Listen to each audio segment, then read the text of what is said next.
कहन राज को करन मन, करूँ मान यह काज।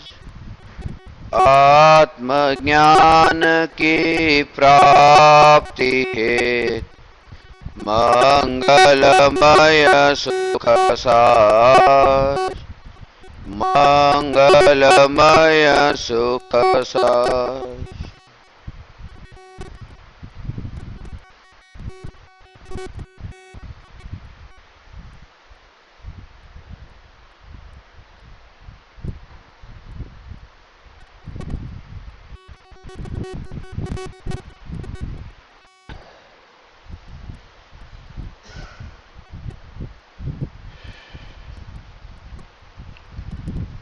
चैतन्य स्वभावी भगवान आत्मा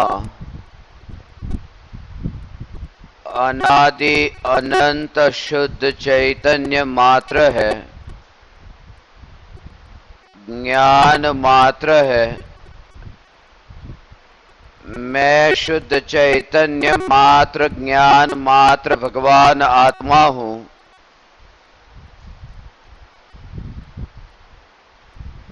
प्रति समय यह जागृति बनी रहे, इस जागृति का नाम धर्म है। देह की प्रत्येक क्रिया के काल में और विकल्पों के बहते प्रवाह के काल में ज्ञानी को यह जागृति रहती है कि मैं चैतन्य तत्व इस देह की किसी भी क्रिया में और विकल्पों के बहते प्रवाह में कहीं भी मिला नहीं हूं।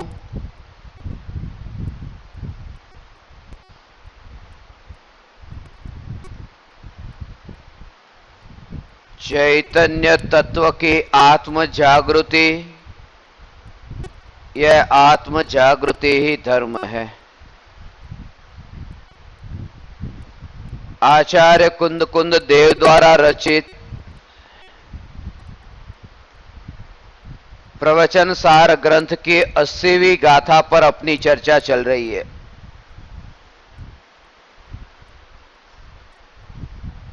जो जीव अरिहंत को द्रव्य से, गुण से और पर्याय से जानता है, वह जीव निज शुद्धात्मा को जानता है और उस जीव का मोह लय को प्राप्त होता है, नष्ट होता है।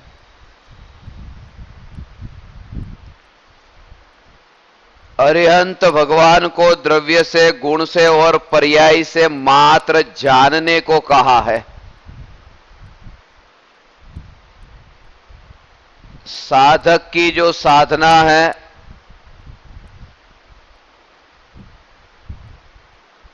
वह साधना में जो 4 प्रकार के क्रम बताए हैं, उसमें सबसे पहला क्रम है सच्चे देव शास्त्र गुरु की यथार्थ प्रतीति। दूसरा क्रम है 7 तत्व की यथार्थ प्रतीति।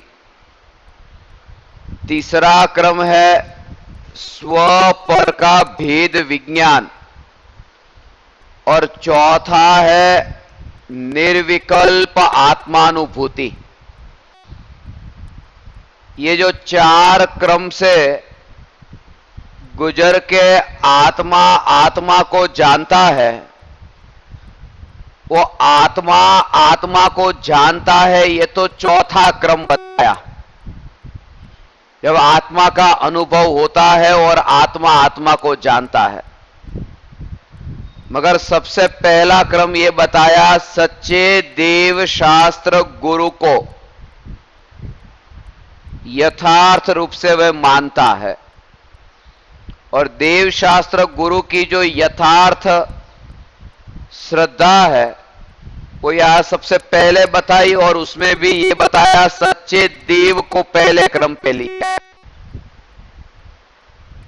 इसलिए देव की श्रद्धा जो पहला सबसे जहां से शुरुआत हुई, वो जो शुरुआत जहां से हुई है उनको तो अरिहंत कहा। सच्चे देव माने अरिहंत। अरिहंत भगवान का जो लक्षण है, सच्चे देव का जो लक्षण है, वो लक्षण 3 लक्षण बताए।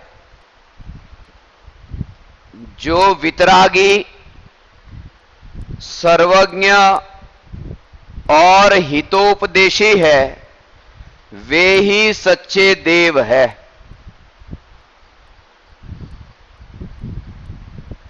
वितरागी ये सबसे पहले लिया, और सर्वज्ञ बाद में, और हितोपदेशी उसके भी बाद में। भगवान का जो उपदेश है वो उपदेश हित का उपदेश है। इसलिए जगत के जीवों का हित भगवान की वाणी सुनकर के होता है, तो भगवान की वाणी को, भगवान को हितोपदेशी कहते हैं। भगवान की वाणी जो है वो हित ही करेगी, हित ही करने वाली है। इसकी गारंटी क्या? यदि वह वाणी सत्य है तो सत्य का पता कैसे चले? तो उसके पीछे बहुत बड़ा कारण है कि कोई भी व्यक्ति झूठा उपदेश देता है, वह उपदेश 2 कारण से देता है। कभी भी कहीं भी असत्य उपदेश 2 कारणों से निकलता है। एक कारण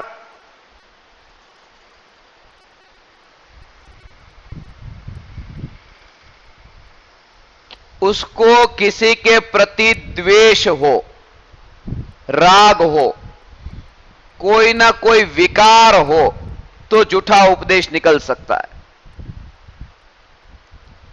जैसे किसी व्यक्ति के प्रति हमें नफरत हो और वो पूछे कि मुझे इस गांव जाना है, इस गांव जाने का रास्ता कौन सा? अब हमें नफरत थी, बड़ी मुश्किल से पकड़ में आया आज, तो बता दिया कि ये रास्ता नहीं, ये दूसरा रास्ता, ऐसे ही जानबूझ करके। झूठा उपदेश, कोई राग द्वेष के भाव हो तो झूठा उपदेश निकलता है। बच्चे को हम सिखाते हैं कि बेटा स्कूल में जाएगा ना तो पहले नंबर पर आना चाहिए, दूसरे नंबर पर नहीं। और सभी के मां बाप यही सिखाते हैं कि सब में तेरा पहले नंबर में पहला नाम होना चाहिए। ये नहीं कि तुझे अच्छा बनना है, तुझे पहले नंबर पे आना है। राग होगा तो भी कुछ ना कुछ अहंकार करना बचपन से सिखा देते। उसे को तो पता भी नहीं था कि पहले नंबर पे क्या होता है, दूसरे नंबर पे क्या होता है। हम मानते हैं कि हम बच्चे को संस्कारित करते हैं, मगर कहीं ना कहीं छुपी तरह से अहंकार ही भरते हैं कि दूसरे नंबर पे आया तो बहुत बुरा होगा, पहले नंबर पे तुझे आना है। और वो पहले नंबर वाली बात उसके दिमाग में ऐसी घुस जाती है कि बड़ा होता है तब वो अहंकार इतना पकड़ लेता है, फिर वो पहला नंबर, स्कूल तो छूट गई, मगर अब व्यापार करने वहां पर ऑफिस में जाता है तो मेरा बाजार में मेरा पहले नंबर में नाम होना चाहिए। और वो स्कूल का जो पहला नंबर था ना, वो यही पहला नंबर वहां से निकलता है। धन कमाता है, उसमें पहले नंबर पर मैं होना चाहिए। द्वेष के कारण और राग के कारण, ये राग द्वेष के कारण कोई जो उपदेश देते हैं वे उपदेश झूठा दे सकते हैं। पहला एक, उसमें अधिकतर तो यही कारण होता है कि द्वेष के कारण हम झूठे उपदेश देते हैं। दूसरा कि हमें किसी व्यक्ति के प्रति द्वेष न हो और उसने हमको रास्ता पूछा, हमें द्वेष तो नहीं है मगर हमें खुद को ही पता नहीं है और हमने बता दिया रास्ता था दाईं ओर और हमने बता दिया बाईं ओर, तो द्वेष नहीं था मगर हमें खुद को ही पता नहीं था, अज्ञान था। तो पहला कि द्वेष के कारण झूठा उपदेश निकल सकता है, और दूसरा कि अज्ञानता के कारण झूठा उपदेश निकल सकता है, हमें खुद को पता ना हो तो। झूठे उपदेश के जो दो कारण हैं, अरिहंत भगवान में से ये दोनों कारण निकल गए हैं। अरिहंत भगवान को राग द्वेष नहीं है इसलिए वे वितरागी है, और अरिहंत भगवान को अज्ञान नहीं है क्योंकि वे सर्वज्ञ है। तो वितरागी और सर्वज्ञ है, उनकी जो वाणी है वो हितोपदेशी है, क्योंकि झूठा उपदेश देने का जो कारण था वो उनमें रहा नहीं है। इसलिए भगवान के ये तीन लक्षण बताए, वितरागी, सर्वज्ञ और हितोपदेशी। अरिहंत भगवान को लेंगे तो ये तीन लक्षण होंगे, और सिद्ध भगवान को लेंगे तो दो ही लक्षण होंगे, वितरागी और सर्वज्ञ, हितोपदेशी नहीं है।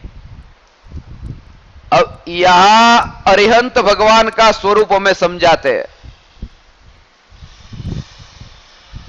भगवान को उपदेश देने का विकल्प नहीं आता, उपदेश देने का भाव नहीं है, समोसरण में उपदेश देने का उन्हें राग नहीं है, ये सहज वाणी निकलती है। मगर उस वाणी का निकलने का जो कारण है वो भी बहुत महत्वपूर्ण है, कि भाव नहीं होते और ऐसे ही भगवान की वाणी पूरे शरीर में से छूटे और भव्य जीवों को सुनने मिले, ऐसा कैसे हो सकता है? ये वर्तमान में तो कोई भाव नहीं है, मगर भूतकाल में भाव हुए थे, उन भावों का ये परिणाम है। भूतकाल में उन्हें तीर्थंकर प्रकृति का बंध हुआ था, उसका ये उदय आया कि उनकी वाणी, भगवान की वाणी कीर्ति है, तो उन्हें ही क्यों ये बंध हुआ और सबको क्यों नहीं हुआ? उनकी ही क्यों वाणी निकली, बाकी सबकी क्यों न निकली? उसके पीछे भी बहुत बड़ा कारण है। भगवान को भूतकाल में जब तीर्थंकर प्रकृति का बंध होता है ना, किसी जीव को ये तीन भव है, इस भव में तीर्थंकर होना है, तो इस भव में तीर्थंकर होने, इस भव में या इस भव में या उसी भव में या तीसरे भव में तीर्थंकर प्रकृति का बंध होता है। ये दूसरे भव में नहीं होता और चौथे, पांचवें, छठे उसमें पहले कभी नहीं होता। जो तीर्थंकर प्रकृति का बंध होता है वो इस भव में या तीसरे भव में, और तीर्थंकर का जो जीव है वो या तो नरक से आता है या स्वर्ग से आता है, ये भी नियम है। जैसे श्रेणिक महाराजा ने अब यशोधर मुनि के गले में सर्प डाल दिया और नरक गति का बंध हुआ और वो आयुष्य फिर कम हो गया, सातवीं नारकी का बंध हुआ और वो आयुष्य कम हुआ। इसलिए ये भी आप विचार करना कि मुनि के गले में सांप पहनाना, ये उपसर्ग किया था। जो मुनि को उपसर्ग करता है उसके लिए 7वें नरक का बंध। अब भगवान पर आभूषण आदि पहना करके उपसर्ग करने वाले को कौन से नरक का बंध होगा? माने वो कैसा पाप है उसका हमें विचार नहीं है। और ये 7वें नरक का बंध हुआ, फिर वो कब हो गया? और अभी 84,000 बरस का उनका आयुष्य है। तो ये नरक में वे गए तो इस भव में, श्रेणिक राजा के भव में उन्हें क्षायिक सम्यक दर्शन भी हुआ और तीर्थंकर प्रकृति का बंध हुआ। बंध हुआ अर्थात बंध होना प्रारंभ हुआ। वो बंध फिर निरंतर होता रहता है, क्योंकि वो भाव जो है ना, उस भाव के आधार पर। तो ये इस भव में बंध हुआ और उसके बाद ये नरक में अभी, और अगले भव में तीर्थंकर होंगे। माने तीसरे भव में बंद होता है और नरक से या स्वर्ग से जीव या तीर्थंकर का आता है। तो उस भव में उनको 16 प्रकार के ऐसे भाव आत्मा में उत्पन्न होते हैं कि जिसके कारण तीर्थंकर प्रकृति का बंध होता है।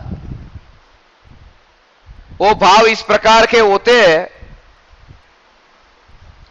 कि किसी किसी आत्मा में ऐसी करुणा उत्पन्न होती है कि सारे जगत के जीवों को मैं आत्मा का उपदेश दूं, ऐसा भाव आता है। मगर क्या होता है कि खुद को सभी की भाषा नहीं आती। खुद गुजराती है और कोई है चाइना का चाइनीज। अब मैंडरिन भाषा आती नहीं है तो चीनी भाषा में बात कर नहीं सकता, मगर वो चीनी आदमी से मिलना हुआ। अब वो बहुत भाव आया कि मैं इस आत्मा को भी उसको धर्म का उपदेश दूं, मगर उसकी भाषा नहीं आती, मगर भाव है। ऐसे ही कोई फ्रांस से आया तो फ्रेंच नहीं आती, मगर भाव है कि यदि मुझे फ्रेंच भाषा आती तो मैं उसे फ्रेंच में समझाता। कोई अमेरिकन आया, मुझे अंग्रेजी भाषा आती तो मैं उसे अंग्रेजी में समझाता। ऐसे ही सभी जीवों के प्रति यह भाव आता है। यहां तक कि रास्ते से जा रहे हैं और कुत्ते को देखा तो भी यह भाव आया कि इस कुत्ते की भाषा यदि मुझे आती तो मैं कुत्ते को कुत्ते की भाषा में आत्मा की बात समझाता। ऐसा भाव आया, गाय को गाय की भाषा में समझाता। इन सभी भावों से उस आत्मा में तीर्थंकर प्रकृति का बंध हुआ। और तीर्थंकर प्रकृति का बंध होने के बाद वो तीर्थंकर जब बने, तब तीर्थंकर प्रकृति का जब उदय आया न, तब तीर्थंकर प्रकृति के उदय आने पर समोह शरण में 3 गति के जीव भगवान की वाणी सुनने आए। 3 गति के जीव, तो जो पहले जो भाव था न कि सभी को मैं अपनी अपनी भाषा में समझाऊं, वो भावना तीर्थंकर हुए तब वो फली। इसलिए भगवान कोई भाषा में प्रवचन नहीं देते। भगवान की जो वाणी है, दिव्य ध्वनि है, वो तो ओमकारमयी है। ओम तो ओम ओम ऐसे भगवान की वाणी छूटती है। और जब वह ओमकार ध्वनि श्रोता के कर्ण प्रदेशों के साथ में टकराती है, वो जो वाणी कान के साथ टकराती है, तब वह वाणी भाषा के रूप में परिणमित होती है, भाषा में पलटती है। तो बात समोसरण में जैसे समझने के लिए, एक व्यक्ति बैठा है जो चाइनीज है, तो उसके कान में ये ओम, ये वाणी टकराई, तो ये जो ओम वाणी टकराते ही वो भाषा में पलट गई। ये जो वाणी फ्रांस के व्यक्ति के कान में पड़ी, माने उस भाषा को जानने वाले, उस भाषा में पलट गई। जितने भी जीव बैठे, यहां तक कि गाय और भैंस के कान में पड़ी, तो उनके कान में पड़ते ही वे ओमकार ध्वनि उनकी भाषा में परिणमित हो गई और उन्होंने समझ लिया। भगवान ने तो कोई भाव नहीं भाया, वो भूतकाल में जो भावना थी कि सभी जीव को मिले, राग का भाव भूतकाल में था, इस भाव में नहीं है, अभी वर्तमान में या तीर्थंकर के पद में। इसलिए यह कहा कि भगवान पूर्ण वितरागी है, सर्वज्ञ है, और इसलिए भगवान हितोपदेशी है। भगवान जो उपदेश देते हैं ना, ओमकार ध्वनि, क्योंकि ओम के अंदर उसमें भी वितरागता ही जरती है। उसका भाव क्या है? ये ओम जो बना ना, ओम, वो ओम में पांचों परमेष्ठी अंदर गर्भित है। ओम में ये अरिहंत भगवान है। अरिहंत भगवान ये पहले परमेष्ठी है। सिद्ध भगवान ये दूसरे परमेष्ठी, आचार्य तीसरे, उपाध्याय चौथे, अरिहंत भगवान का अ, सिद्ध भगवान जो है ना, उनके नाम का पहला अक्षर लिया। अरिहंत भगवान के नाम का पहला अक्षर अ, और सिद्ध भगवान जो एकमात्र परमेष्ठी ऐसे है जो शरीर वाले नहीं हैं। जो शरीर वाले होते हैं उन्हें हम शरीरी कहते हैं, और जो बिना शरीर के होते हैं उन्हें अशरीरी कहते हैं। ज्ञान वाला ज्ञानी और बिना ज्ञान का अज्ञानी, ऐसा। तो शरीरी और अशरीरी। तो अरिहंत भगवान का अ, अशरीरी भगवान का अ, आचार्य का आ, उपाध्याय का उ, और साधु माने क्या? मुनि, मुनि का म, ये पहला। तो अ और अशरीरी का अ और अ, ये हो गए आ और आ, ये हो गए आ और आ मिलकर के भी आ ही होता है, बड़ा आ नहीं होता थोड़ा। तो आ और आ मिलकर के आ, और आ और उ, ओ और मुनि का म, ओ म, ये पांच परमेष्ठी के मिलने का नाम ओम है। और पांच परमेष्ठी है वो वितरागी है। वितरागी है ना, ये ओमकार ध्वनि में वितरागी भगवान की वितरागता ही झरती है, खिरती है, निकलती है। भगवान की जो ये ओमकारमयी वाणी है, ये ओमकारमयी वाणी भगवान को यहां आना नहीं पड़ा। भगवान की वाणी से किसी जीव को तत्व की बातें समझ में नहीं आती भगवान से, मगर भगवान की वाणी से। सूर्य है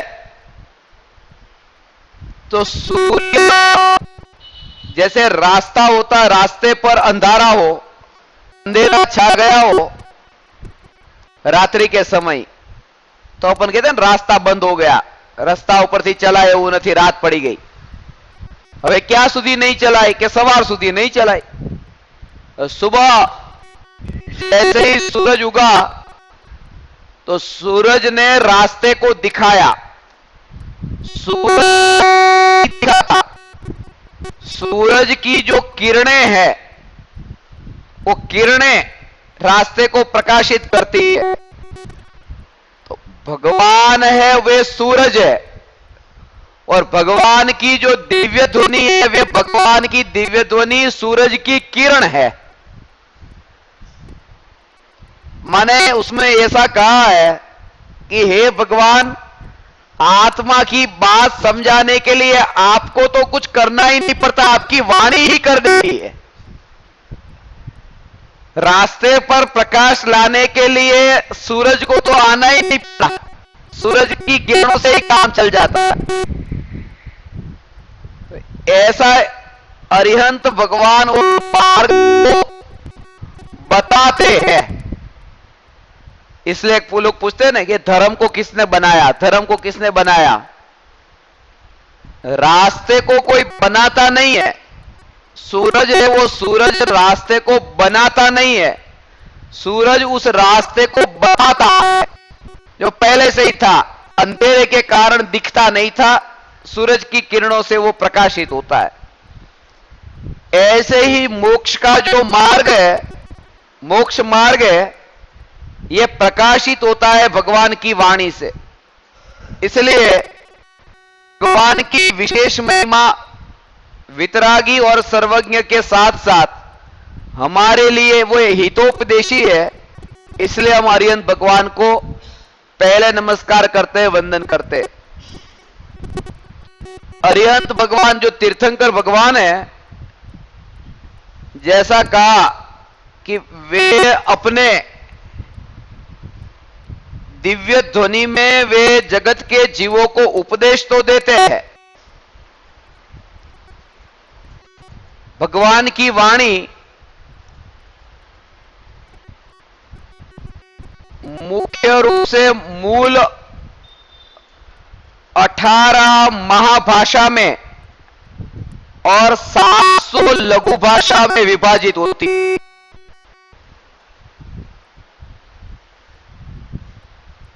और ये भगवान की जो वाणी है, उनको जो सुनता है वो सुखी हो जाता है, ऐसा कहीं नहीं कहा। भगवान की वाणी को जो साक्षात सुनता है, भगवान को जो साक्षात देखता है, भगवान को देखता है और समूह शरण में जाकर के दर्शन करता है, साक्षात वाणी सुनता है, तो उससे ये समझ सकते हैं जो लोग कहते हैं ना, एक बार आपके कान में ये आत्मा की बात पड़ी ना, तो आपका तो अब हित हो ही जाएगा पक्का। एक बार जिसने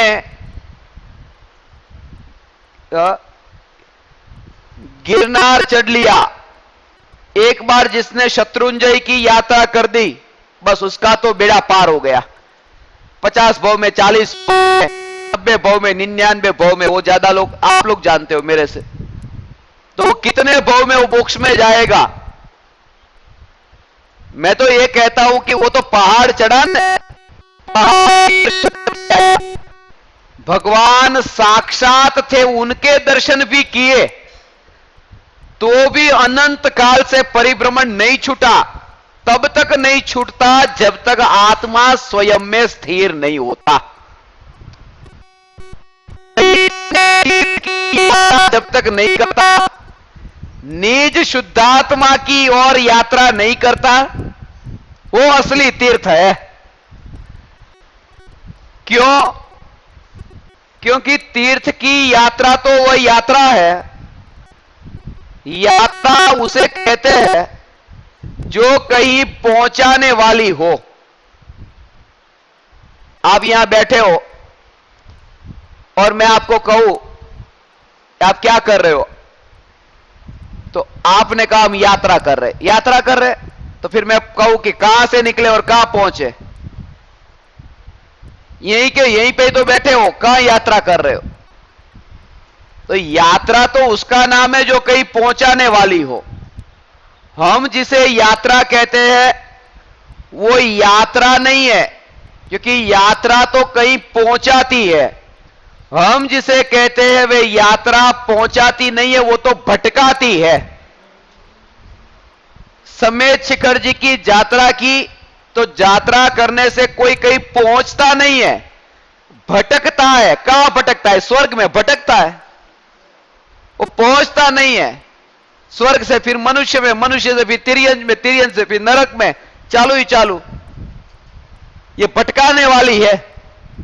इसलिए चैतन्य की जो यात्रा है वो यात्रा ही असली यात्रा है। इसलिए मैं साधकों से कहता हूं कि लोक में 10 दिशा है, पूर्व, पश्चिम, उत्तर, दक्षिण, और ये 4 कोने ऊपर और नीचे, ये कुल मिलाकर के 10 दिशा है। और 11वीं भी एक दिशा है, आपने उसका नाम सुना नहीं होगा, सुन लो। वो 11वीं दिशा का नाम है चैतन्य दिशा। हमने 10 दिशाओं की ओर तो बहुत यात्रा की, 11वीं दिशा में आज तक यात्रा नहीं की। मगर जो हमारा आग्रह पकड़ गया है ना, एक बार शिखर जी जाएंगे तो बस बेड़ा पार हो जाएगा। एक बार गिरनार का पहाड़ चढ़ा, शत्रुंजय का चढ़ा, एक बार क्या हो 99 बार चढ़ो तो भी कुछ नहीं होता। डोली वाले रोज जाके नीचे उतरते हैं, और वो तो जाते हैं और उतरते हैं डोली उठा उठा के।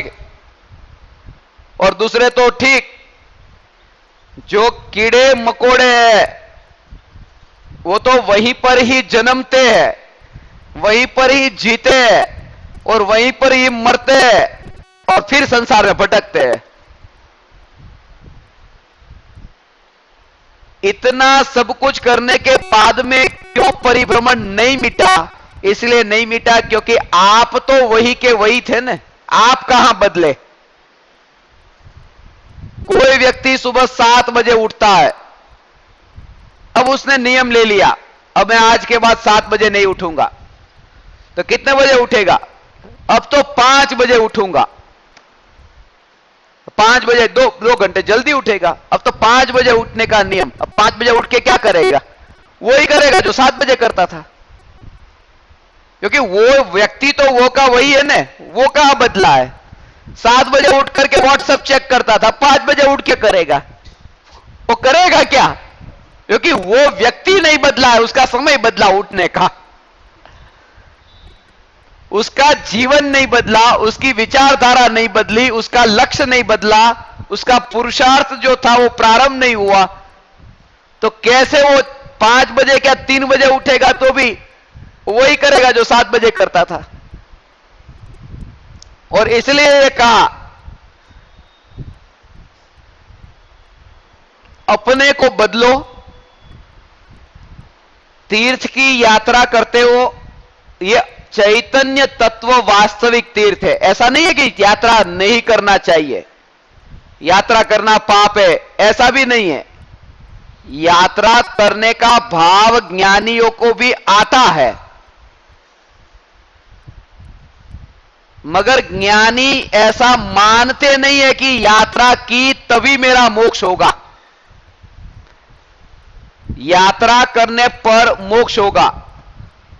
वो जानते हैं कि यात्रा करने का फल तो यात्रा ही है, ये वाली जो भटकने वाली, उनको ये भरोसा है। इसलिए जहां भी शास्त्रों में कहा ना, एक बार जो तीर्थ की यात्रा करता है उसको नरक गति का बंध नहीं होता, नरकायु का बंध नहीं होता, नरक गति का, और उसका फिर वो तिर्यंज गति में जन्म नहीं लेता, नरक और तिर्यंज में जन्म नहीं लेता। मगर उसमें एक शब्द खास कहा था, भाव सहित। बोले हमने भाव सहित भी बहुत बार यात्रा की। वो भाव का मतलब ये भाव नहीं बस अब घर याद नहीं आता, बेटा याद नहीं आता, कुछ याद नहीं आता, वो भाव, उस भाव की बात नहीं है। वो भाव का अर्थ है सम्यक दर्शन। क्योंकि सम्यक दर्शन होने के बाद 41 कर्म की 41 जो प्रकृति है उसका आश्रव बंद वैसे भी मिट जाता है, रुक जाता है। तो वो ज्ञानियों के लिए बात थी। और वो 41 प्रकृति है, नरक गति, तिर्यंज गति, नरक गत्यानुपूर्वी, तिर्यंज गत्यानुपूर्वी, ये अंदर शामिल है। इसलिए ये 41 कर्म की प्रकृति है कुल 148 में से। सम्यक दर्शन जिस समय प्रकट हुआ तब से उसका आश्रव बंद हो गया। इसलिए ये जो अरिहंत भगवान का जो स्वरूप जो जानता है, ऐसा कहा, करता है ऐसा नहीं कहा, कुछ करता है नहीं, सिर्फ जानता है। और हमारा जो पूरा है वो करने करने पर है। पहले ये भाव था किसी ना किसी जगह पर, किसी ना किसी व्यक्ति में, किसी ना किसी समय में बंध जाना और अटक जाना, यही अनादिकाल से आत्मा को स्वरूप की प्राप्ति से वंचित करके रखा है। सुबह का टाइम है ना, सुबह का टाइम वो अच्छा टाइम है, 4 बजे का समय अच्छा समय है। 4 बजे उठ करके आत्मा का ध्यान करो।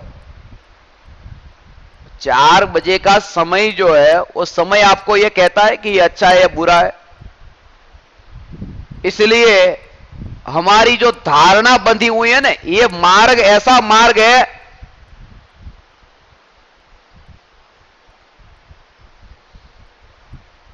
कि वो ये बताता है कि तुम अपने विशेष प्रकार के जो तुम्हारे आग्रह पकड़ गए ना, उसे छोड़ो। 4 बजे का उठने का नियम, का 4 बजे का समय अच्छा समय, अच्छा समय है। तो कौन सा समय अच्छा नहीं कि रात को 12 बजे का, रात को 12 बजे का समय बुरा है। मगर किसी जीव को 12 बजे केवल ज्ञान हुआ और मोक्ष हुआ तो अच्छा समय। अब उसके लिए तो उसका तो हित हो गया ना। આપણા ગુજરાતીમાં છે ને, ગુજરાતમાં બધા આવી ત્યાં હિન્દીમાં પણ ચોઘડિયા હોય ને, શુભ ચોઘડિયા ને અશુભ ચોઘડિયા ને કાળ ચોઘડિયા ને એમ।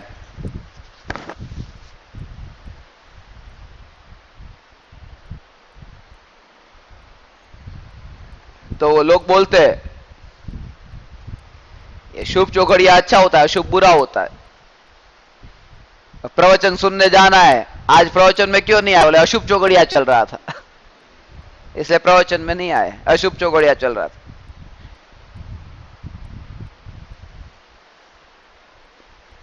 प्रवचन सुनने में भी उसे वो चौघड़िया बीच में आता है। आधे चौघड़िए होते ना वो शुभ होते, आधे अशुभ होते। मैं कहता हूं कि आप अच्छे चौघड़िया होता है, बुरा चौघड़िया होता है। तो बुरे में बुरा काम, बुरे में आप अच्छा काम नहीं करते हो। बुरा चौघड़िया चलता है तो अच्छा काम नहीं करते हो। तो जब अच्छा चौघड़िया होता है तब उसमें बुरा काम क्यों करते हो?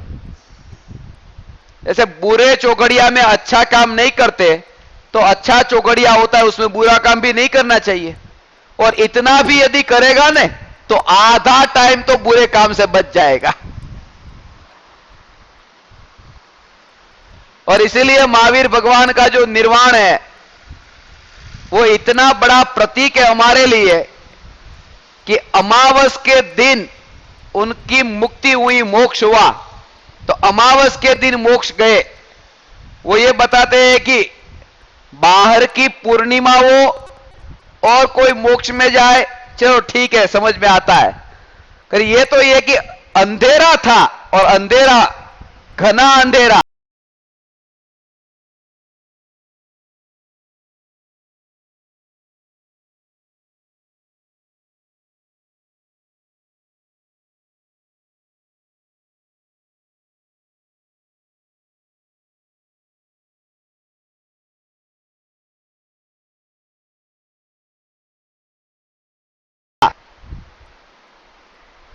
जन्म लेते हैं ना, तो जन्म में वो चौकड़िया लेके निकाल करके जन्म देते हैं। चलो आजकल तो देख भी सकते हैं, जैसे वो सिजेरियन करते हैं ना, तो ऐसे ही वो चौकड़िया देख लिया, चलो अब कितने बजे पेट काटना है काट देंगे। मगर मरने का चौकड़िया को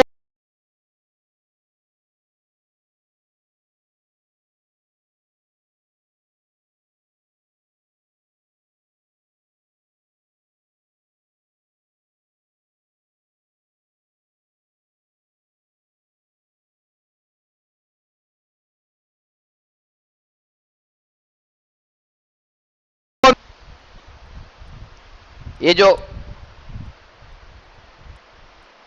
अपनी एक किताब है, क्षणिक का बोध और नित्य का अनुभव,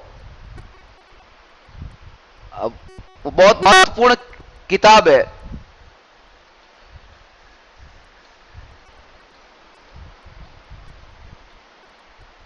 रात को बैठ करके लिखी थी, कुछ 100 पेज की किताब है। अब उस किताब को छपाने से पहले मैंने एक साधक को कहा था कि ये किताब छपने जा रही है, बहुत अच्छी किताब है। तो उन्होंने क्या कहा कि मेरे लिए एक काम करना, वो किताब तो मुझे चाहिए, 10 कॉपी मुझे चाहिए। ठीक है, मैं आपको आपके लिए लेके आऊंगा, मैं खुद लेके आऊंगा। 10 कॉपी लेके गया, उनके हाथ में आई, हाथ में आते ही नहीं चाहिए। उसके ऊपर वो कवर पेज है ना, वो काले रंग का है। बोले ये क्या आपने काले रंग का रखा, ये आपने ना, माफ करना, गोरे रंग का नहीं रखा, काले रंग का रखा। नहीं लेना है, उन्होंने नहीं ली। बोले कि ये नहीं, ये काले रंग का तो अपशुकन होता है, ऐसा वैसा, काले रंग का ये नहीं करना चाहिए। खुद काले रंग का ऐसा मना करते हैं, और उनका जन्म ही काली चौदस के दिन हुआ। ये तो ठीक, मगर अभी बुढ़ापा आ गया है, 70 साल के हो गए, 70 से भी ज्यादा हो गए होंगे अब तो। मगर वो हर 4 दिन में एक बार तो नियम से वो बाल काला कराते हैं। जैसे वो थोड़ा सफेद बाल आएगा, काला करा देंगे, डाई करा देंगे। काला रंग शास्त्र में, पुस्तकों में, किताबों में अच्छा नहीं लगता, बाल में अच्छा लगता है। मैंने उनको कहा कि चलो मैं इसका कलर ऊपर का जो वो काले के बदले में चलो सफेद कर देता, रंगीन कर देता, लाल कर देता, पीला कर देता, मगर उसमें जो अक्षर है अंदर लिखे हुए वो तो काले ही रहते ना, उसका क्या करते हैं आप?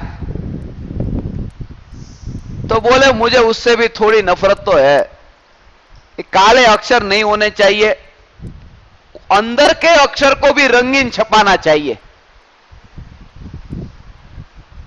तब मैंने उनको कहा कि चलो अंदर के अक्षर को भी रंगीन कर देंगे, मगर जिस आंख से आप पढ़ोगे वो आंख तो काली है, अंदर क्या है उसका फिर क्या करोगे? सीधी सी बात है कि इन सब भ्रम में से, इन सब विकल्पों से बाहर निकलो, और अवसर मिला है आत्मा का कल्याण करने का, अवसर का लाभ उठा लो। ये जो अरिहंत भगवान का जो स्वरूप है, ये स्वरूप हमारे गृहीत मिथ्यात्व को दूर करने की भी प्रेरणा देता है, और ये बताता है, अभी जो है ना, अरिहंत भगवान के सच्चे स्वरूप को जो समझता है वो निज आत्मा को समझता है, ऐसा यहां का।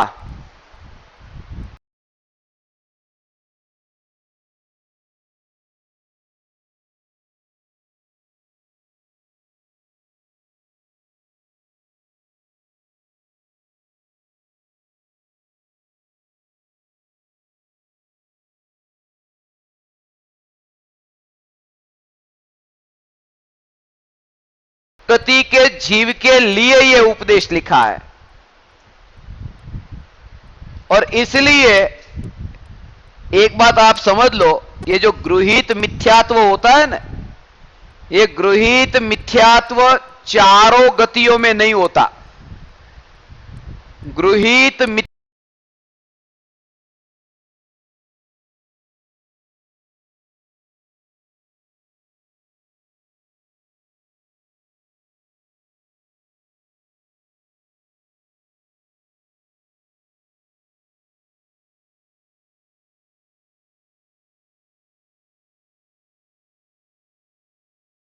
के बनाते हैं,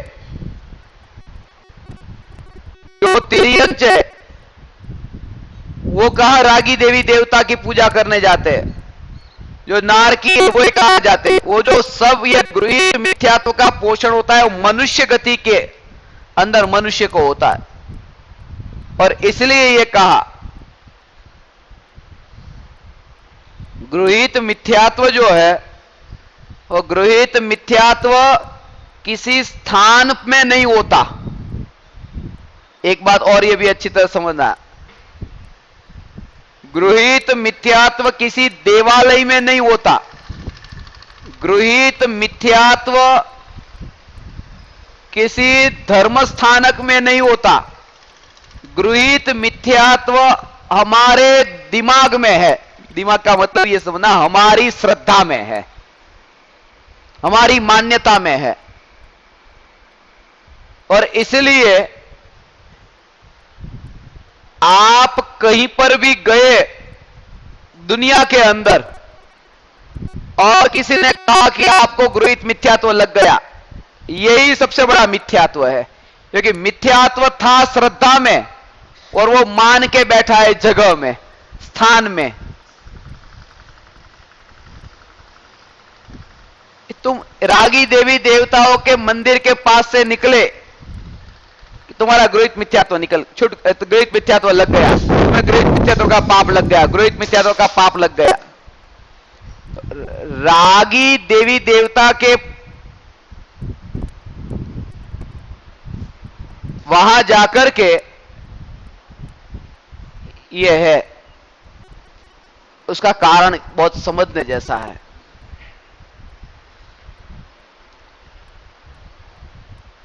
शास्त्र के अंदर अन्य मत के बारे में जहां पर एकांतवाद का पोषण हुआ है, ऐसे जो कथन है उनमें ये जो वर्णन किया और वितरागी भगवान की वाणी भी लिखी, शास्त्र सब एक साथ में पढ़े रहेंगे कि नहीं? वितरागी भगवान के लिखे, अब उसमें अन्य मत में भी क्या क्या है वो भी सब लिखा है पास में। तो सब लाइब्रेरी के अंदर यदि रखा होगा तो लाइब्रेरी में तो वितरागी भगवान की वाणी भी होगी और रागी की भी होगी, तो पास पास में रहा। अब कोई वितरागी भगवान की वाणी को वहां पढ़ने के लिए गया, लाइब्रेरी में गया और वहां पर दूसरी भी सब थी, तो उसका गृहीत मिथ्यात्व लग गया क्या? एक गृहीत मिथ्यात्व उसके प्रति श्रद्धा स्थापित हो जाने का नाम है। सिर्फ वहां पर गए तो गृहीत मिथ्यात्व नहीं लग जाता। और इसलिए जिन्होंने संकुचित दृष्टि से ये धर्म को और वितरागी भगवान की वाणी को सारे जगत के जीवों तक पहुंचने से बांध करके रख दिया था, ये गृहीत मिथ्यात्व के नाम से, उन्हें यह बात याद रखनी चाहिए। भगवान के समूह शरण में तीन तीन गति के जीव जब वाणी सुनने आते हैं तो मनुष्य गति के जीवों में ऐसा भेद क्यों कि उन्हें यह वाणी सुनने को न मिले? इसलिए यहां अरिहंत भगवान का स्वरूप बता करके हमें वितरागी देव की सच्ची श्रद्धा कराते हैं और ये कहते हैं कि जैसा अरिहंत भगवान का स्वरूप है ऐसा ही मेरा स्वरूप है। सिर्फ अंतर इतना है, वहां पर ये शक्ति पूर्ण रूप से प्रकट हुई है। शक्ति होती नहीं तो प्रकट होती कैसे? शक्ति कोई नई जन्म नहीं लेती, शक्ति तो अनादि से ऐसी की ऐसी है। ऐसे ही मैं चैतन्य तत्व, ये अनंत शक्ति वाला, अब भी मैं ऐसा अनंत शक्ति वाला हूं। और साक्षात ऐसा जब अनुभव होता है, इसलिए जब शास्त्रों में यह कहा जाए ना कि कुछ भी मत करो, मात्र जानो, देखो, ज्ञाता दृष्टा रहो, ज्ञाता दृष्टा रहो, कुछ करना नहीं है, ज्ञाता दृष्टा रहना है। वो ज्ञाता दृष्टा रहने का अर्थ बहुत गहरा है। जानो, क्योंकि ये कहा हरिहंस भगवान को जो जानता है वो अपने को जानता है, मात्र जानो। इसका अर्थ ये नहीं है कि अभी करता है और बाद में उसको जानना है। जानो, मात्र जानो। इस अवस्था में भी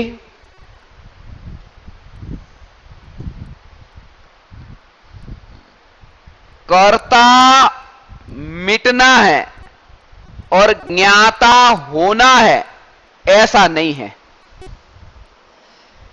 इस भूमिका में भी कर्ता मिटना है और ज्ञाता होना है, ऐसा नहीं है। अज्ञानता की अवस्था में भी कर्ता नहीं है और ज्ञाता है। तो फिर संसार में क्यों भटकता है? इसलिए कि इस बात को मानता नहीं है। अभी भी जानता है, करता नहीं है, मगर इसका मानता नहीं है। इसलिए कहा गया कि तुझे ज्ञाता होना है, ज्ञाता दृष्टा रहना है। जीवन में कोई भी परिस्थिति आए, तब इस चैतन्य तत्व की जागृति की मैं चैतन्य तत्व सत्ता स्वरूप जैसा हूं ऐसा मैं हूं।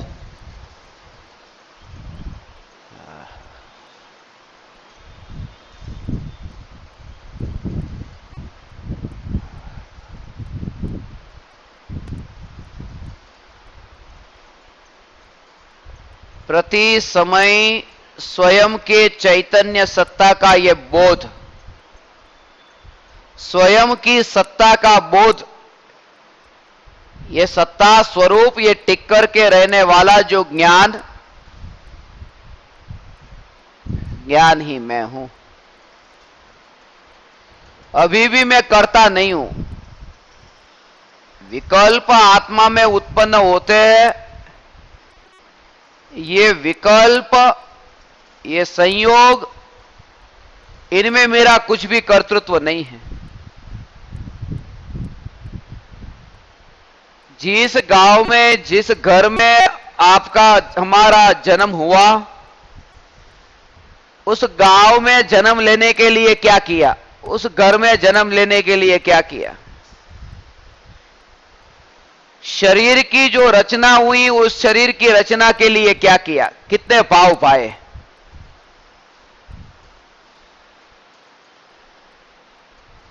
मनुष्य का जो जन्म मिला, ये मनुष्य भव पाने के लिए कितने भाव भाए? भाव भाने से थोड़ी भव मिलता है। भाव भाने से भव मिलता तो नरक में जाने का भाव कितने लोग पाते हैं? नरक में जाते, फिर नरक में क्यों जाते? क्योंकि भाव भाने से कोई जाता नहीं है। भाव पाने से अर्थात मेरे को नरक में जाना है ऐसा भाव पाने से, मेरे को मनुष्य होना है ऐसा भाव पाने से। इसलिए इतनी दूरी का एहसास। जब भी विकल्प आत्मा में उत्पन्न हो, जब भी कषाय का भाव उत्पन्न हो, तो वो कषाय का भाव वो जहर जैसा लगे, जहर लगे।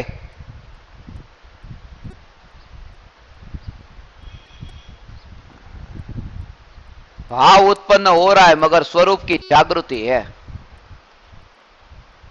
बुलेट प्रूफ कांच वाली गाड़ी में कोई निकले और बाहर से कोई उसके ऊपर गोलियां छोड़े तो गोली अंदर जाती नहीं, गालियां छोड़े तो गाली भी अंदर जाती नहीं, जहर छोड़े जहर अंदर जाता नहीं, सब बाहर रह जाता है। ज्ञानियों को यह जागृति है कि विकल्प की उत्पत्ति के काल में यह विकल्प का जो परिणाम है, यह त्रिकाली ध्रुव चैतन्य तत्व के अंदर गया नहीं है। ऐसा ध्रुव चैतन्य तत्व मैं हूं, अंदर आता ही नहीं है ऐसी दृढ़ता।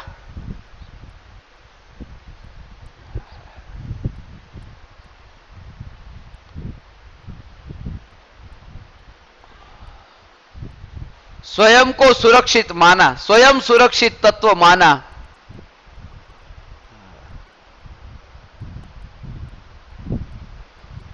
उससे उसका पता कैसे चलेगा?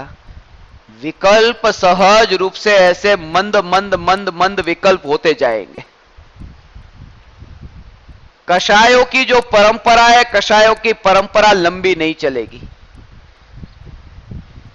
पहले जो कषाय चलते थे आधा घंटा 1 घंटा, वो 15 मिनट में फिर वो पाव चला गया, 10 मिनट में चला गया, वो फिर भूल जाता है।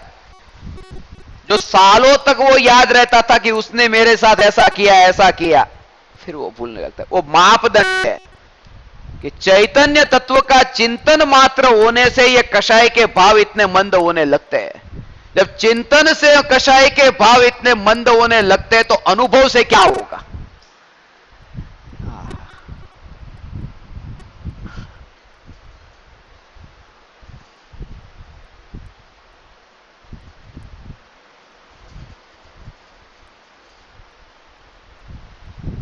एक ज्ञानी का वर्णन आता है।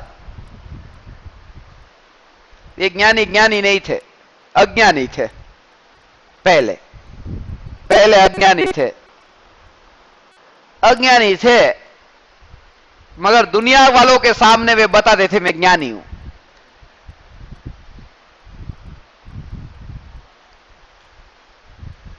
तो सब लोग उनको मिलने के लिए आते, तो हाथ जोड़ते सब उनके सामने हाथ जोड़ते, कोई पैर छूता, वंदन नमस्कार ये सब करते सब। तो उनको ये ऐसा लगता कि ये हाथ जोड़ते हैं, ये हाथ जोड़ते हैं तो अभी तो मेरे को कुछ हुआ नहीं है, मैंने कुछ पाया नहीं है, मैंने अनुभव किया नहीं है। हाथ जोड़ते, उनको आनंद आता था, मजा आता था। सब लोग आते हैं ना उनके पास में, बहुत आनंद आता था। तो उनको यह विचार आया कि मैं तो अभी झूठा गुरु हूं, और झूठे गुरु बनने में भी इतना आनंद आता है, तो सच्चा गुरु बनने का आनंद कितना आता होगा।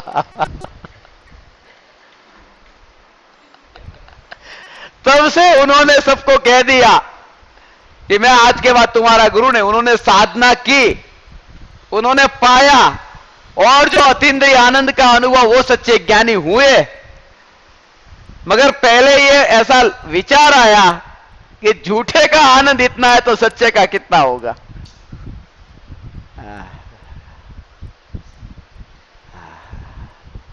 आत्मा के संबंध में जो विकल्प है,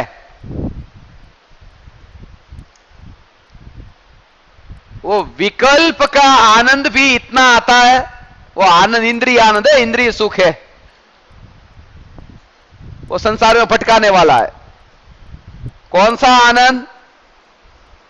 4 बजे सम्यक दर्शन हुआ, 4 बजे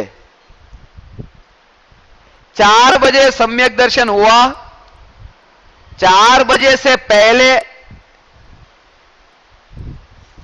जो आत्मा का विकल्प, मैं शुद्धात्मा हूं, मैं शुद्धात्मा हूं, मैं शुद्धात्मा हूं, मैं शुद्धात्मा हूं, ये विकल्प, वो विकल्प संसार में भटकाने वाला है। वो विकल्प भी संसार में भटकाने वाला है, क्योंकि विकल्प मात्र भटकाने वाला है।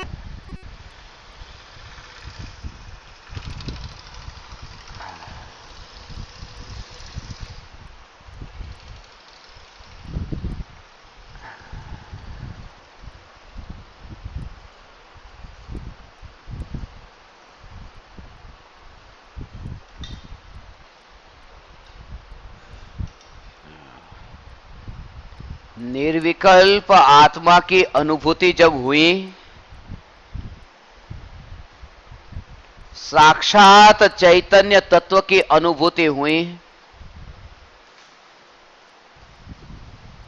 तब बीच में ये विकल्प का आवरण नहीं है, वो साक्षात प्रत्यक्ष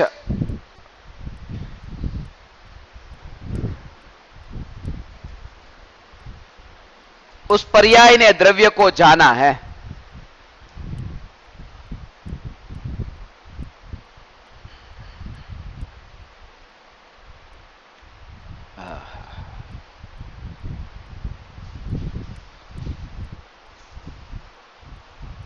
जिसने जाना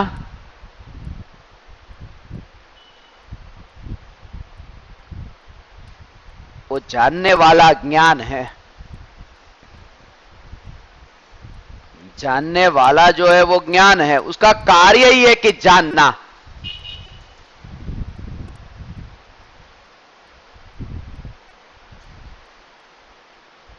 जब ज्ञान में ज्ञान स्थिर हुआ,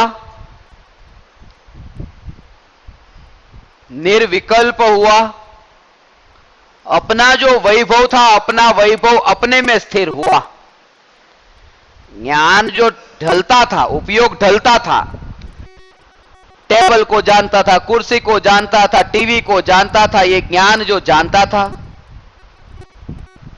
जानने का जो ये प्रवाह जो बहता था, वो जानना जानना जानना, ऐसा जो प्रवाह, वो जानना जानना जानना, वो प्रवाह उसमें ही ढल गया जो त्रिकाली ज्ञायक है। वो त्रिकाली ज्ञायक में ही वो ज्ञान ढल गया, उसका नाम निर्विकल्प हुआ। विकल्प नहीं है वहां कि मैं चैतन्य मात्र, ऐसा विकल्प नहीं।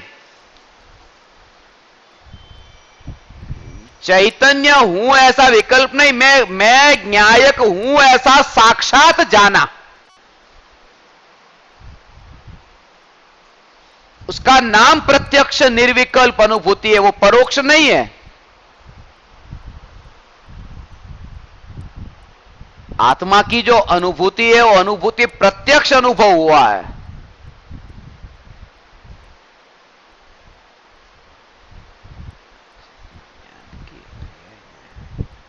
ज्ञान की जो पर्याय है वो ज्ञान की पर्याय वो उसमें ढल गई, उसमें ढल गई जो नहीं ढलता है, नहीं ढलने वाले में ढल गई, अब वो नहीं ढलती, अब वो अभेद हुई, निर्विकल्प हुई। खिचड़ी है, पड़ी है खिचड़ी और उसमें घी ढला,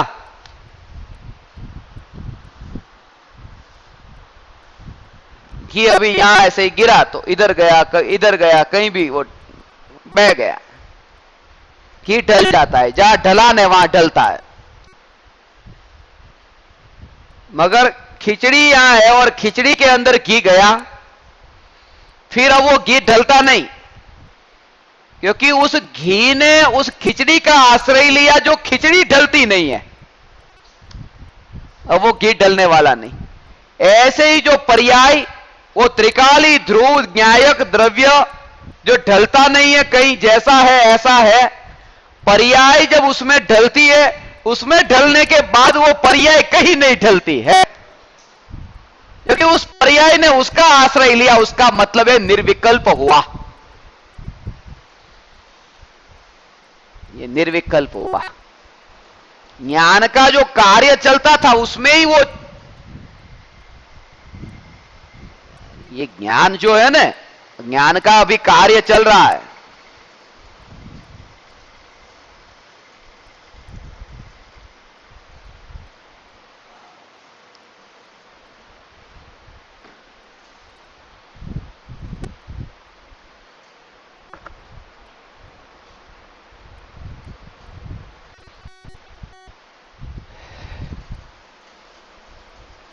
अभी जो ज्ञान, अभी वर्तमान में ज्ञान है ना,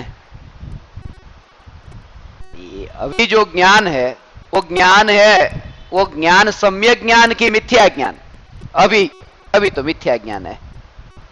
तो ये प्रवचन सुनकर के जो ज्ञान प्राप्त हुआ न, वो ज्ञान मिथ्या ज्ञान ने।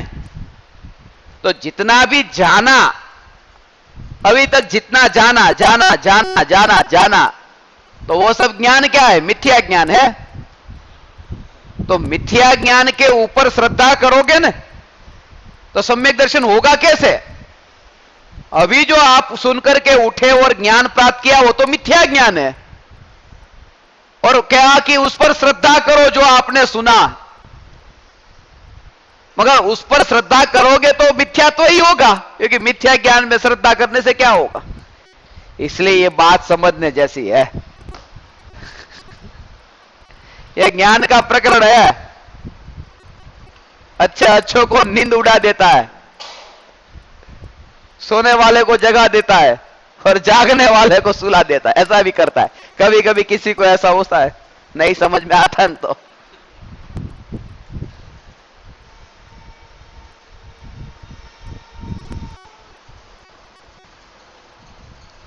अभी 2 दिन पहले ही लंदन से एक खत आया है।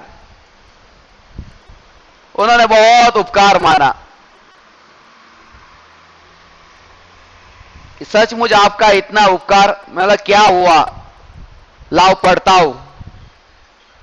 पढ़ता गया।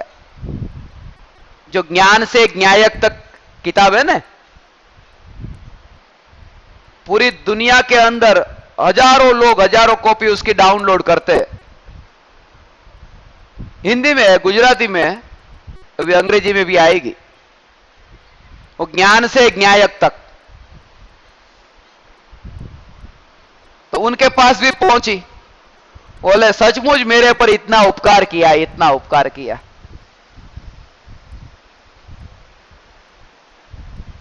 पिछले 15 सालों से परेशान था।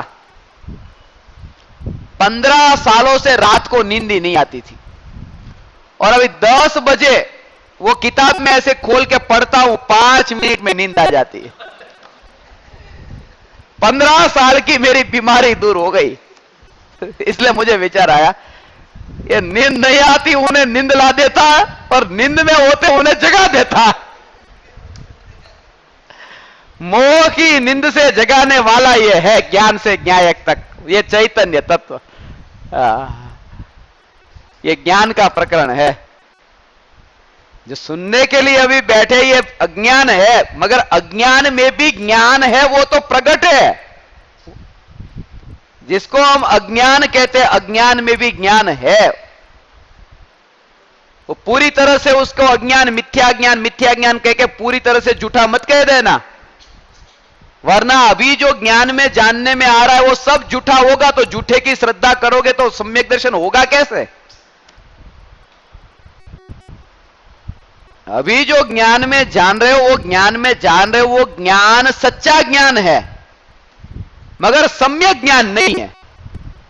सच्चा ज्ञान है मगर सम्यक ज्ञान नहीं है। दोनों के अंदर अंतर क्या है वो समझ लो।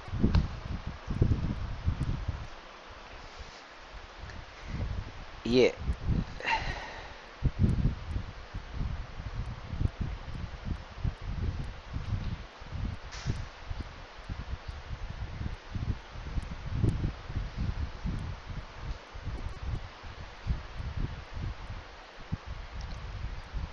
ज्ञान में जो जानने में आ रहा है, अभी ये ज्ञान में जानने में आ रहा है वो सच्चा ज्ञान है। अर्थात मैं चैतन्य मात्र हूं, मैं शुद्धात्मा हूं, इस जगत में मेरा कुछ भी नहीं है। ये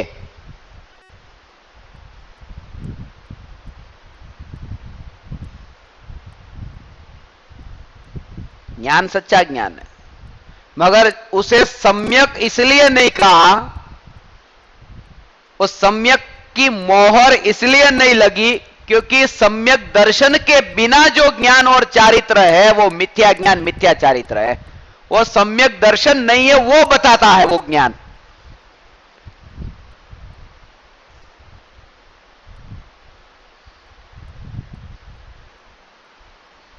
મીંડું તો બરાબર મૂક્યું છે, પણ એકડા વગરનું મીંડું છે એટલે એ મીંડાની કઈ કિંમત નથી। જેવો એકડો લાગશે પછી કઈ મીંડું મૂકવાની જરૂર નથી, મીંડું તો હતું જ તે।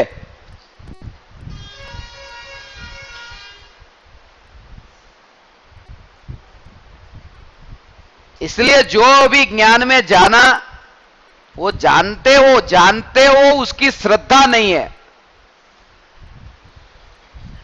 और उसका प्रयोग नहीं है। जो जानते उसका प्रयोग नहीं है, जानते तो सब है। अंदर से ये बोध प्रकट हो, अंदर से ये बोध प्रकट हो, बोध तब प्रकट होगा जब ये देह से, जब संयोगों से दूरी जितनी बनेगी ना, अंदर से बोध प्रकट होगा। आपको ऐसा अनुभव हुआ होगा जीवन में,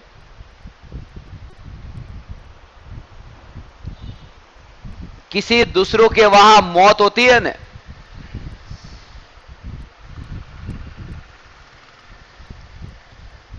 तो अपन वहां जाते, कुछ अच्छी अच्छी बातें उनके सामने बोलते, चिंता मत करो,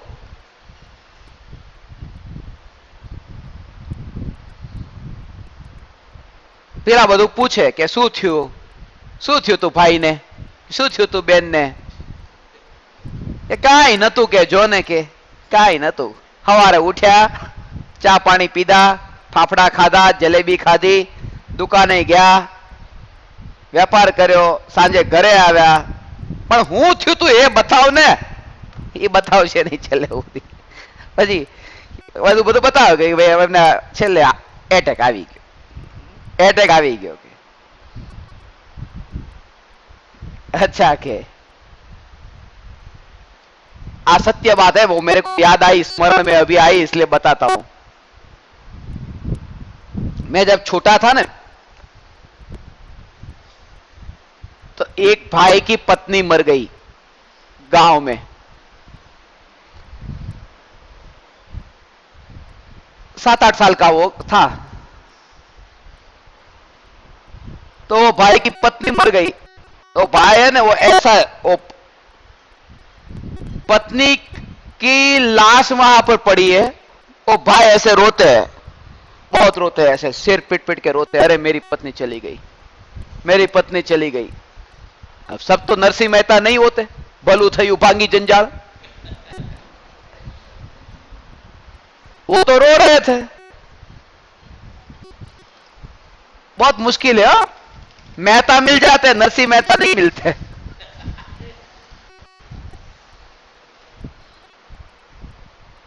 भलू थयु भांगी जंजाल। अब ये वो ऐसे रो रहे थे, तो दूसरे भाई आए हमारे गांव के, वो आए, उन्होंने जो रो रहे थे ना, जिनकी पत्नी मर गई थी, उनके कंधे पे हाथ रखा और हाथ रख के क्या बोला, आत्मा तो अमर है,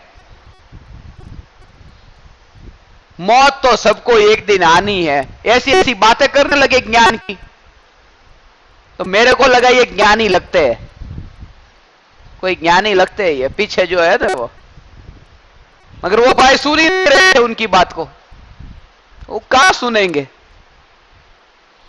ये बोल रहे आत्मा अमर है, वो आत्मा से शादी करके लाए थे, वो शादी करके शरीर से लाए थे, और शरीर अभी राख होने वाला है।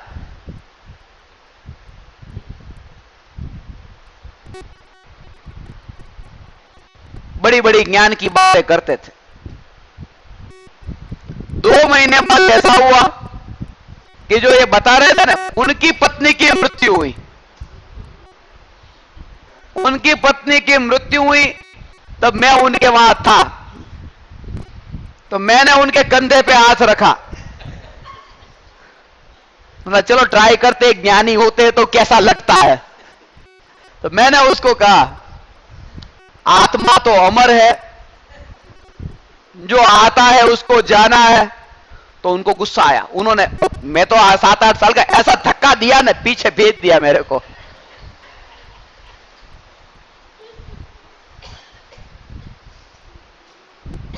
तब से ये विचार चलता था। तब तो मैंने फिर उनको ज्यादा उपदेश नहीं दिया था, क्योंकि वो ठोकर खाने की ताकत नहीं थी। एक बार में ही दीवार पे भेज दिया था, ये जाने आई थी आंखों के।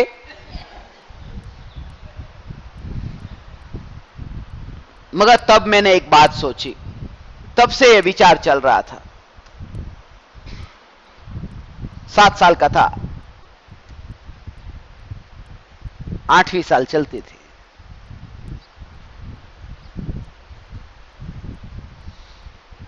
कि यही भाई साहब खुद की पत्नी जब मर गई तब इतने दुखी होते, और दूसरे की पत्नी मरी तब उपदेश देने गए थे, प्रवचन दे रहे थे। ऐसा क्यों होता है? उसका कारण है कि जब पराया होता है ना, कोई पराया, उसको पराया जाना था और इसको अपना जाना। जब किसी को पराया जानते हो ना, किसी पराये के वहां हो रहा है, तब अंदर से ज्ञान की अच्छी अच्छी बातें निकलती हैं, नया नया ज्ञान, अच्छा अच्छा ज्ञान निकलता है। पराया जानो ने तो वो पराया जाना कि किसी की पत्नी है, मेरी कहा है, पराया जाना तो ज्ञान निकला। आत्मा तो अमर है, सभी को एक दिन यहां से जाना है, ये ज्ञान निकला ने, पराया जाना।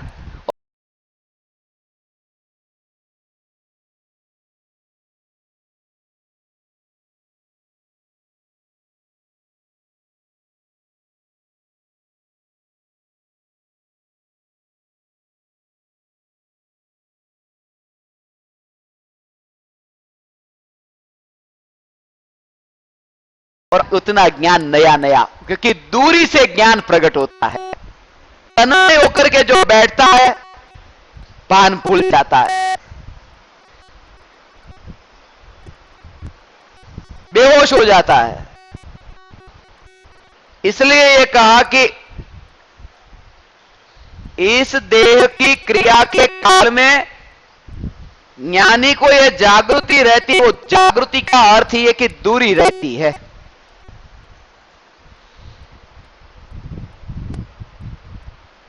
दूरी रहती है। दीवार से चिपक करके मत बैठना। यह शरीर एक दीवार है, राख की बनी हुई। राख की बनी हुई दीवार से चिपक कर मत बैठना। दीवार थी अड़तो टेको दे नहीं बेचता, कारण के दीवार पड़ी जैसे तो तमें पड़शो।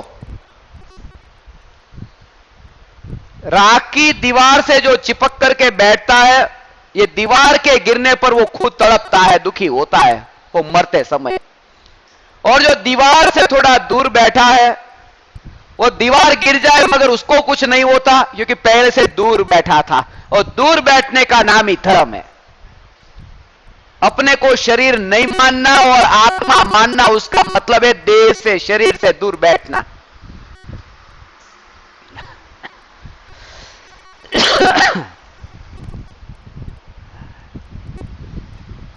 दीवार से दूर बैठना।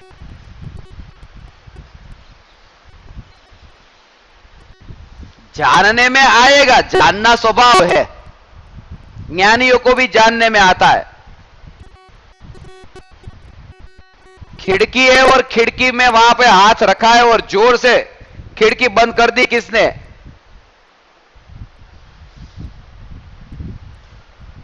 तो चीज निकल जाती है, जोर से आवाज निकलती। ओ, तो ज्ञानी है तो इतनी आवाज क्यों निकली मुंह में से? निकलती है ज्ञानी के, तो भी ज्ञानी, तो भी ज्ञानी।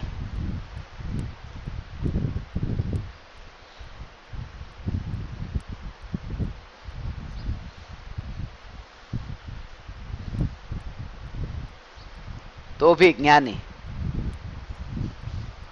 उस समय भी इतना भेद ज्ञान बना रहता है कि यह राख की जो दीवार है, उस दीवार में मैं कहीं नहीं, मैं उससे दूर बैठा हूं, यह उदय का परिणाम है, यह मेरा स्वरूप नहीं है। उस समय भी यह जागृति है। राग है अभी देह में, राग नहीं छूटा, मिथ्यात्व छूट गया है। અત્યારે तो તમે મિથ્યાત્વ ઉપર હથોડા મારો।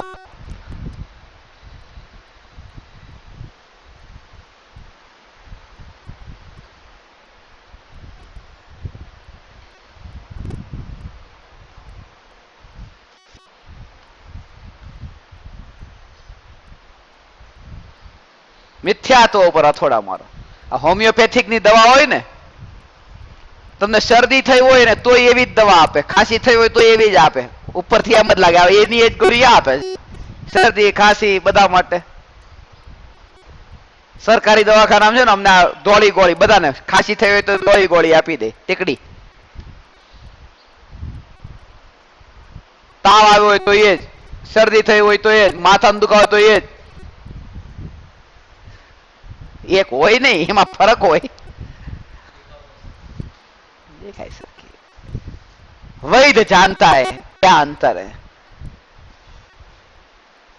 अज्ञानी को भेद नहीं है, रागी और वितरागी में. ज्ञानी ने भेद जान लिया है. भेद को जानते हैं कि, और ये भेद जानते हैं कि कौन सा सिद्धांत किसके लिए है. क्रमबद्ध पर्याय का सिद्धांत, निमित्त उपादान का सिद्धांत, अनेकांशवाद का सिद्धांत, निश्चय व्यवहार का सिद्धांत. ये जो सिद्धांत है ये दवाई है. ज्ञानी को ये पता है कि कौन सी दवाई किसके लिए और कौन से मरीज को कौन सी दवाई देना है. ये सबकी बीमारी किस किस जीव की कौन सी है. इसलिए तो गुरु की जरूरत है. कैसेट सुनने में अच्छा लगता है. प्रवचन की जो कैसेट सुनोगे ना, मगर वो कैसेट सुनकर के आप क्या करोगे कि सीधे गए क्लिनिक के ऊपर और वहां जो दवाई रखी है, आपको जो अच्छी लगी वो आपने खा ली, ले ली और खा ली. अपने हाथ से ही वो पूरा प्रिस्क्रिप्शन लिखा और जो मन में जमता था ऐसा, जो ज्यादा कड़वी थी वो एक और रख दी, मीठी मीठी ले ली. कैसेट सुनने में ये होता है.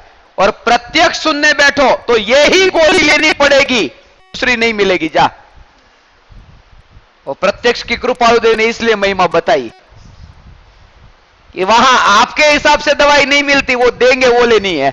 और कैसेट सुनोगे उसमें ये है, जो भी पसंद पड़ेगी वो ले लेगा.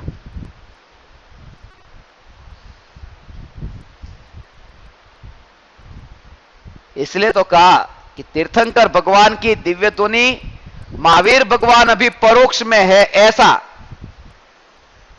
और कृपालु है तो प्रत्यक्ष गुरु का उपकार ज्यादा है महावीर भगवान से भी. प्रत्यक्ष सदगुरु सम नहीं परोक्ष जिन उपकार, एवो लक्ष्य थया विना उगे ना आत्मविचार.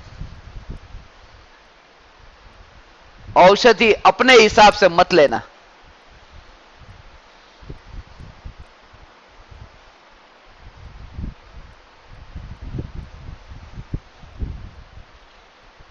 यहां अपने पास में 1 लाख रुपए, एक व्यक्ति के पास में 1 करोड़ रुपए, एक के पास 1000 रुपए, 1000 वाला भी है, 1 करोड़ वाला भी है, और लाख वाला इधर बीच में बैठा है.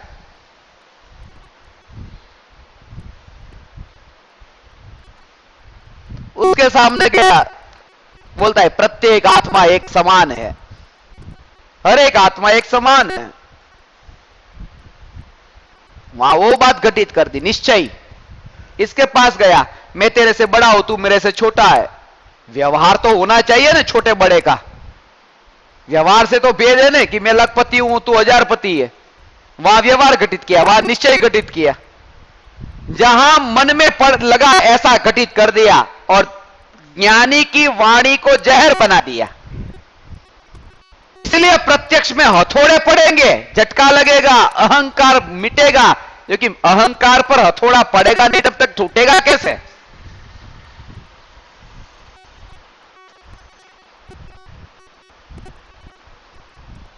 कौन सा कैसा प्रवचन सुनना है. लोग प्रवचन सुनकर के बाहर बोलते बहुत अच्छा लगा प्रवचन. अच्छा लगा माने क्या लगा, मेरे को जो सुनना था वो उन्होंने कहा, बहुत अच्छा था. आज का प्रवचन थोड़ा कड़वा था. कड़वा माने क्या, मेरे को जो सुनना था उससे कुछ दूसरा कहा. और तुम हो मिथ्या दृष्टि, माने तुम्हारे को मिथ्या मिथ्या मिथ्या झूठी बात बताए तो अच्छी लगती है. अब सच्ची बात बताए तो बुरी लगेगी. मगर बुरी लगेगी तो बुरी बात लगे तो लगे. दवाई कड़वी लगेगी तो डॉक्टर को वही कड़वी दवाई देंगे.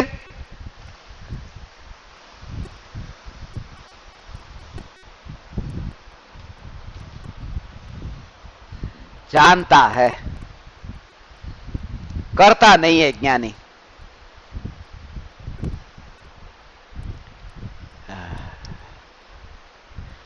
जो होता है जानता है।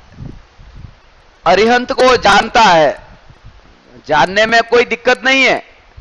अरिहंत भगवान तो पर है, और पर को जानना इसमें दोष नहीं है। जान करके राग द्वेष करना यह दोष है। किसी भी पर को जानना यह दोष नहीं है। केवल ही भगवान लोकालोक को जानते हैं, जानना दोष नहीं है।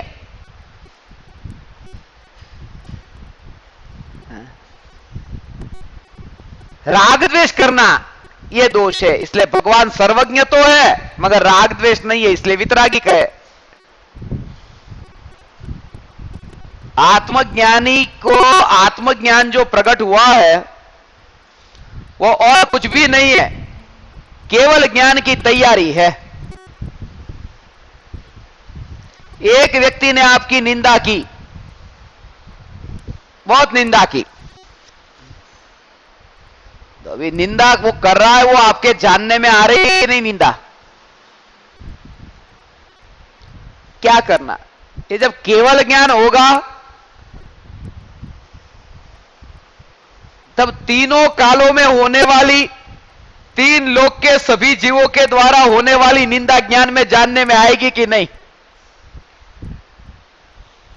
अनादि से जिनने जो भी निंदा की नहीं, करने के जो भाव पाए थे उनका भी जानने में आएगा।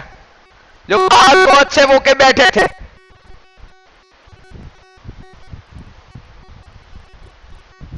बाहर से, और अंदर में पड़ा था कपट। बाहर से अच्छे होकर बैठे थे, बाहर से अच्छे होकर बैठे माने अंदर जब तक बैठे थे तब तक अच्छे थे, और अंदर से तो कपट पड़ा था, माने बाहर गए तब से वो फिर चालू कर दिया निंदा करना। वो सब केवल ज्ञान में जानने में आता है। इसने मेरे बारे में ये भाव पाया, इसने ये भाव पाया, ये भाव पाया, ये भाव पाया, भूतकाल में इसने ये भाव पाए थे। ये ज्ञान में जानने में आता है। अभी तो अनंत अनंत अनंत का ज्ञान तो नहीं है। ये जो 2 4 5 निंदा करने वाले, प्रशंसा करने वाले, उनको जानकर के ज्ञानी कहते ये तो केवल ज्ञान की तैयारी है, हमें इसका कोई असर नहीं होती। जिसको जो कहना है वो कहे।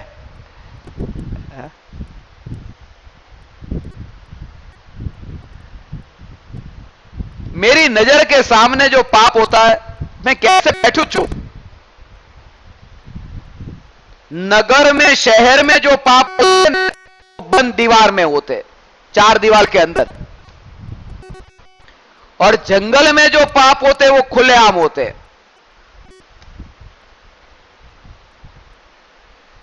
जंगल में खुलेआम पाप होते, कोई दीवार नहीं है। इसलिए ये कहा जंगल में होने वाले खुलेआम जो होने वाले पाप है उसको जानने की जब जीव में तैयारी आ गई उसका नाम मुनि, और सारे जगत में खुलेआम होने वाले पाप को जानने की तैयारी आ गई उसका नाम भगवान।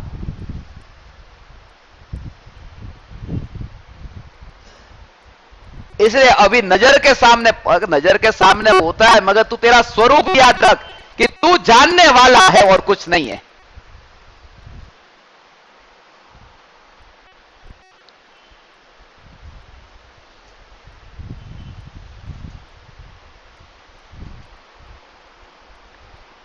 तू जानने वाला है।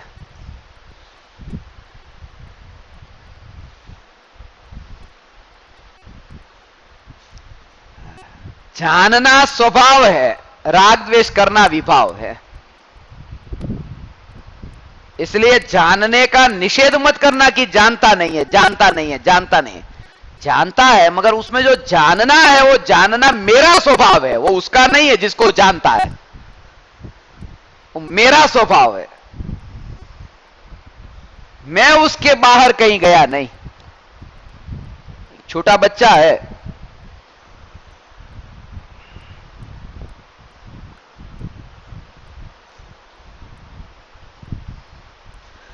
पड़ोसी के घर में जाता है, पड़ोसी के घर में जाकर के वहां तोड़फोड़ करता है, कांच के बर्तन है सब गिराता है, तोड़ता है, कांच के गिलास है उसे तोड़ता है। तो पड़ोसी ने तो अपने दोस्त के वहां मिलने खेलने जाता था,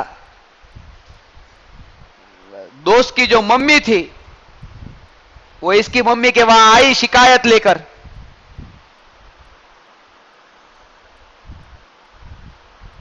कि आपका बेटा मेरे घर में आकर के कांच की वस्तु को तोड़ता है।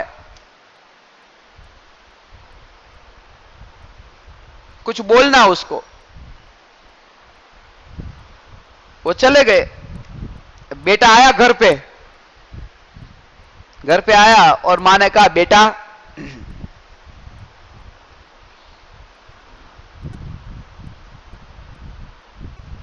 तू पड़ोसी के घर में जाकर के कोई कांच की वस्तु को तोड़ना मत, फोड़ना मत। दूसरे दिन फिर भी पहुंच गया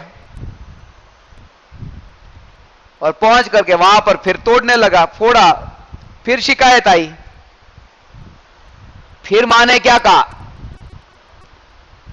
आज के बाद तू पड़ोसी के घर में गया तो तेरे पैर तोड़ दूंगी। ऐसा नहीं कहा तू कांच का गिलास मत तोड़ना, तू गया तो तेरा पैर तोड़ूंगी।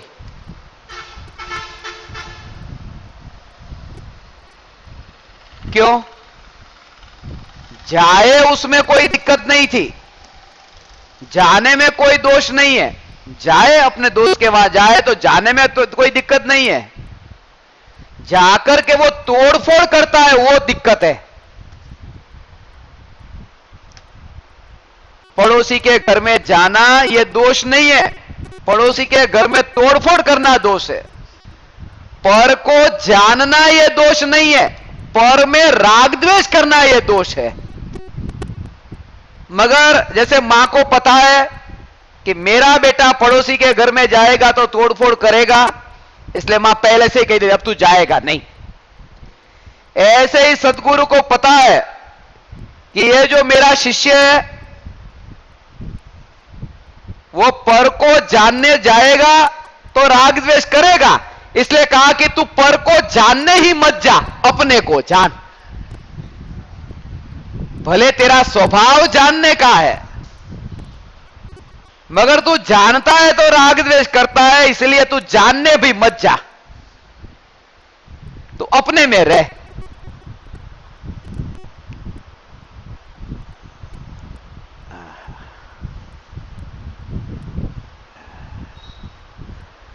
अरिहंत को जान करके अरिहंत में राग करने के लिए अरिहंत को जानने के लिए नहीं कहा।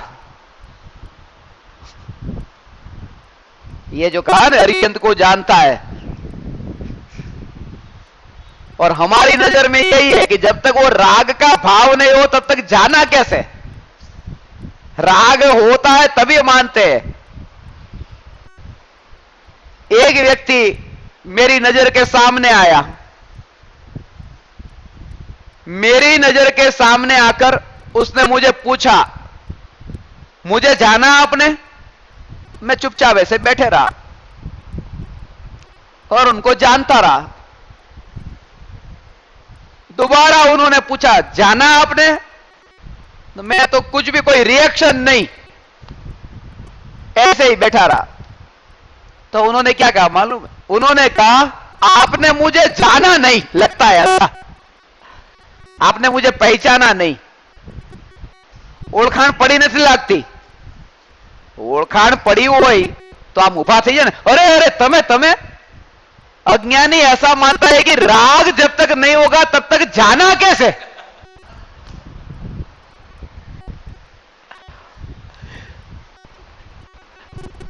जितना राग द्वेष ज्यादा करता है ना, दुनिया वाले मानते हैं ये जानने वाला ज्यादा है, ज्यादा जानता है, ये ज्यादा राग द्वेष करता है। एक व्यक्ति ने मुझे कहा कि आप आना,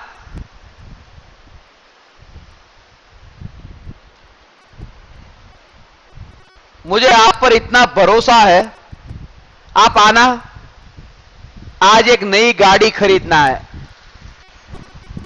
और कौन सी गाड़ी खरीदना मेरी समझ में नहीं आ रहा है। लेके गया मुझे गाड़ी के शोरूम में।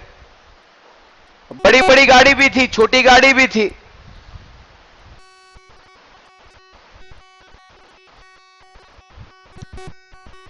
मर्सिडीज भी थी, रोल्स रॉयस भी थी, बीएमडब्ल्यू भी थी। पहले वो देख, मारुति 800 भी थी। उसने मुझे पूछा, वो कैटलॉग दिखाया, बस पूछा इसमें से कौन सी गाड़ी अच्छी कौन सी बुरी।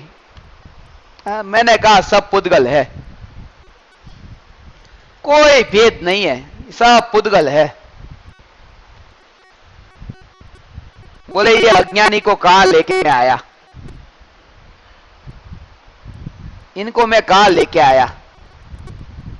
दूसरे दिन वो दूसरे मित्र को लेकर के गया। दूसरे मित्र को भी पूछा कौन सी गाड़ी अच्छी कौन सी बुरी। उसने कहा ये अच्छी, ये बुरी, ये बुरी, ये अच्छी। बोले ये कितना बड़ा ज्ञानी, देखो जो राग और द्वेष, अच्छा और बुरा करता है, वो भाव दुनिया मानती है कि ये ज्ञानी है, देखो। और जो मात्र जैसा है ऐसा जानता है, दुनिया कहती है अज्ञानी है, कुछ समझ में नहीं आ रहा है इनको। इसी का नाम मिथ्यात्व है। मिथ्यात्व जहां होता है वहां ऐसा उल्टा होता है।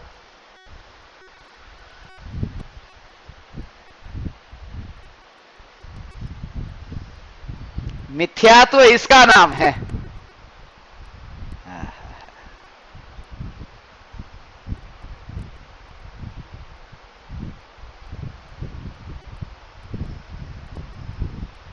जानना मेरा स्वभाव है।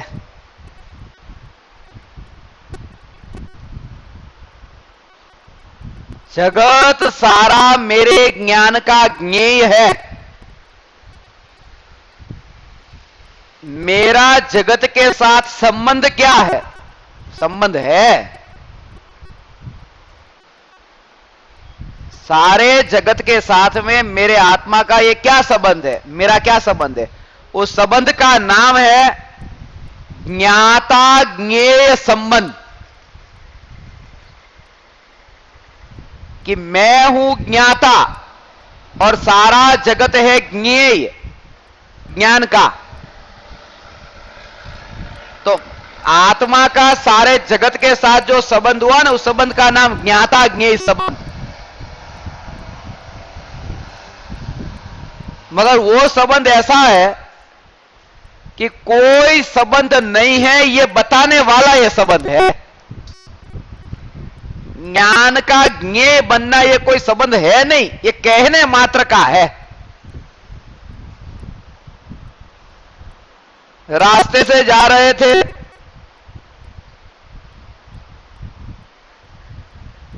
एक आदमी को मैंने नमस्कार किया, आप मेरे साथ में थे। उस आदमी के दूर जाने के बाद में आपने पूछा वो कौन थे?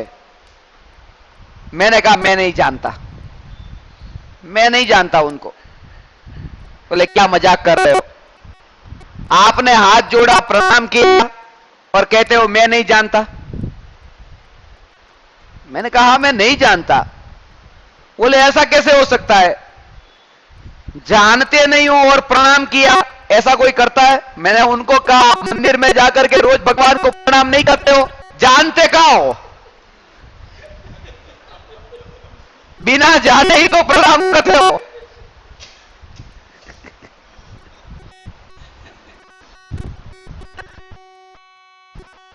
बिना जाने प्रणाम करते हो कि नहीं? जवाब, आप जन्म से लेकर के अब तक करते आए, तो मैंने एक बार किया उसमें क्या गलत कर दिया? उन्होंने बोला नहीं नहीं आप ऐसा मत करो, कुछ तो है। फिर मैंने उनको बताया है।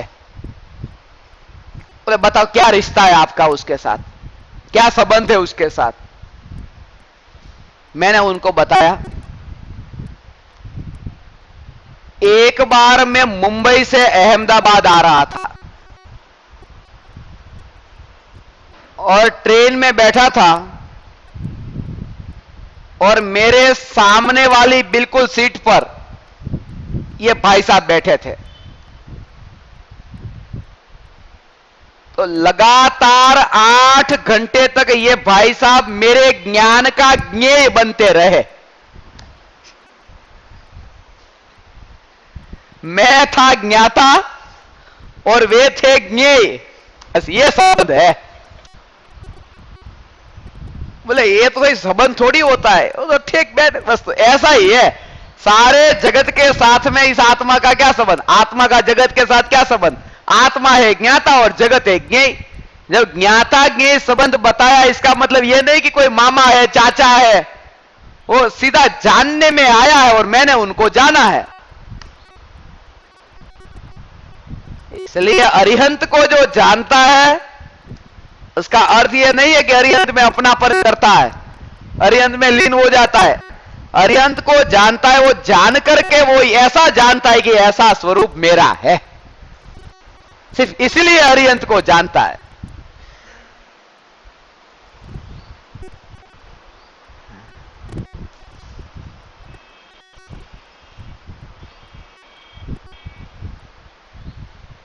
ऐसा अरिहंत भगवान का ऐसा जिनालय हो।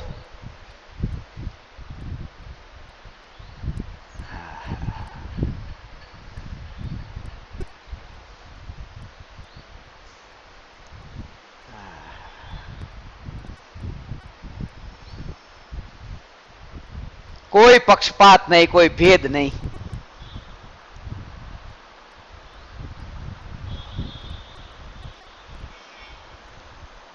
इसलिए मैं भावना भाता हूं। भगवान के जो दर्शन करते हैं, भगवान के दर्शन तो इसलिए करते, वो दर्शन